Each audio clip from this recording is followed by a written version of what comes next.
దేశం ష్యూరిటీ భయం లేదు బాబుంటే భవిష్యత్తుకి గ్యారంటీ మహాశక్తి తోడుంటే తొలగిపోదా చీకటి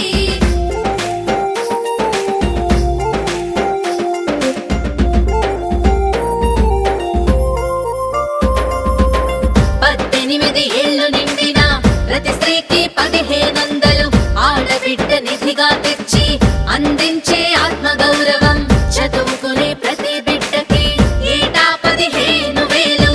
మీ పిల్లలు ఇంటర్మీడియట్ మరియు ఎంసెట్ చదువుతూ సబ్జెక్ట్స్ లో కన్ఫ్యూజ్ అవుతున్నారా? కాన్ఫిడెన్స్ లెవెల్ తక్కువగా ఉందా?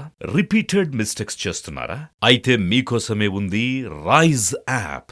1 lakh question bank, performance analysis, online classes by experts, ఇంకా మరెన్నో ఫీచర్స్ తో మీ ముందుకొచ్చింది rise the perfect guide. Description లో ఉన్న లింకును ఉపయోగించి సబ్స్క్రైబ్ అవ్వండి.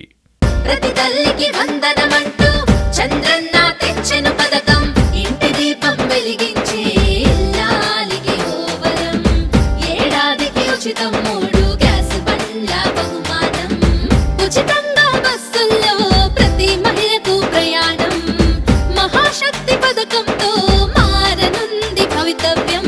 మహాశక్తి ప్రతి మహిళకు స్ఫూర్తి, మన చంద్రన్న ఆశయ దీప్తి. మహాశక్తి ప్రతి మహిళకు స్ఫూర్తి, మన చంద్రన్న ఆశయ దీప్తి. రెండో రోజు నిన్న జరిగిన యాత్రలో కూడా మొత్తం అంతా 8 వార్డులు కవర్ అవ్వడం జరిగింది.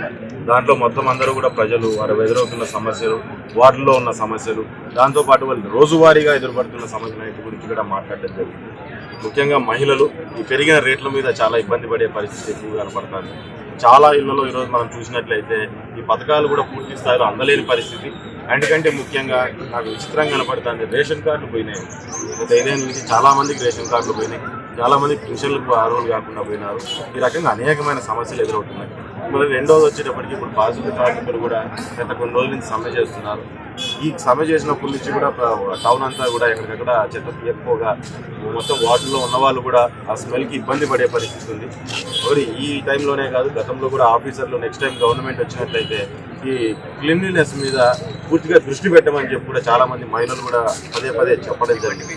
ఎందుకంటే టౌన్లో గతంలో చాలా దగ్గరలో మాకు ఎదురైనప్పుడు కూడా మేము ఎప్పటికప్పుడు అధికారులకు ఫోన్లు చేసి ఇవన్నీ క్లీన్గా లేదు చూసుకోండి ఒకసారి, ఎక్కడ పడితే అక్కడ ఎక్కువగా ఈ పందులు తిరిగేస్తున్నాయి, దోమలు పెరిగేస్తుంది, నుంచి రోగాలు వస్తున్నాయనే విషయం కూడా గతంలో చాలాసార్లు మేము కూడా అధికారులకు తెలియజేయడం జరిగింది. ఎప్పటికప్పుడు చెప్తూ దాన్ని కూడా ఈరోజు మేము ఆపోజిషన్లో ఉన్న దాన్ని క్లియర్ చేయించే ప్రయత్నం అనేది మేము కూడా చేయడం జరిగింది. సో ఇదే రకంగా అనేకమైన సమస్యలు మాకు ఎదురవుతున్నాయి. ఖచ్చితంగా అవన్నింటినీ కూడా వాళ్ళతో ప్రజలందరితోనూ మాట్లాడుతున్నాం. అందరూ కూడా ఈసారి గవర్నమెంట్ మారాలి, గవర్నమెంట్ మారితేనే మా జీవితాలు మారుతాయి, మా బతుకులు మారుతాయి అనే దాని మీద చాలా గట్టిగా నమ్మకం పెట్టుకున్నారు.